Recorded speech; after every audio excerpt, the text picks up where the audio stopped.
రైతుకు ఏ సమస్య అప్పుల విషయంలో కానీ ఇతర ఇన్పుట్స్ విషయంలో కానీ విత్తనాలు కానీ అదేవిధంగా పంట పండించిన దాన్ని మార్కెట్లో కొనుగోలు చేయడం కానీ అన్ని రకాలుగా ఈ ప్రభుత్వం ఈ 11 మాసాల నుంచి రైతును ఆదుకుంటుంది.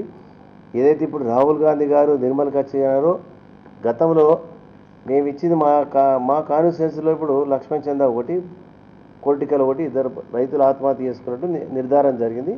వాళ్ళకు ప్రభుత్వం ఇచ్చే 1,50,000 రూపాయల సాయము వాళ్ళకు అందించడం జరిగింది. ఏ ఒక దొడ్డిదారిన కాదు, ఇంకో రకం కాదు, రాహుల్ గాంధీ వస్తున్నాడని చెప్పి కాదు.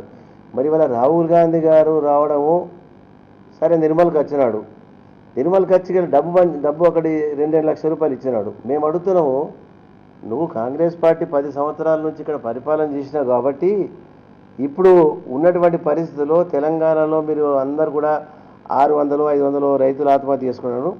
కాంగ్రెస్ పార్టీ ఆధ్వర్యంలో అందరికీ 2 లక్షల రూపాయలు ఇవ్వమని చెప్తున్నారు. రేపు ఇక్కడే ఉండేనా అన్ని జిల్లాలకి వెళ్ళి పిలిపించుకొని అందరినీ ఇప్పుడు అన్ని జిల్లాలకి వెళ్ళి పోయిన కదా అక్కడికి కార్యకర్తలు, మా తాలూకా వాళ్ళు, మా కాన్స్టిట్యూన్సీ వాళ్ళు, రైతులు కానీ రాహుల్ గాంధీ వచ్చిండు చూద్దామని చూశారు తప్ప ఎవరు కూడా అభిమానంతో వెళ్ళినటువంటి ఎవరు లేరు.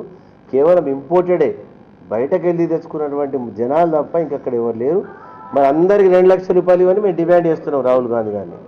15 సంవత్సరాలు మరి ఎన్నో రకాలుగా మీరు డబ్బు సంపాదించినటువంటి పార్టీ కాబట్టి మరి వాళ్ళ ఒక యాక్షన్ పెట్టుకొని గాంధీ భవన్లో యాక్షన్ పెట్టుకొని దాన్ని ఎవరు తీసుకుంటారు, రాహుల్ గాంధీ ఎవరైతే తీసుకుపోతారంటే మరి గతంలో అక్కడ అభినందన సభ చేసినటువంటి మరి ఓడిపోయినటువంటి ఎమ్మెల్యే మహేష్ రెడ్డి గారు ఆయన అప్పుడు అభినందన సభ పెట్టుకున్నాడు. ఇప్పుడు అదేవిధంగా రాహుల్ గాంధీ సభను కూడా పాదయాత్ర కూడా అక్కడ పెట్టుకోమని వీళ్ళు టెండర్గా ఆయనకు అప్పగిపోయినారు. ఎవరు డబ్బు ఎక్కువ ఖర్చు పెట్టుకుంటే వాళ్ళకి ఇస్తామన్నారు, ఆయన తీసుకుపోయాడు. ఇది జరిగింది.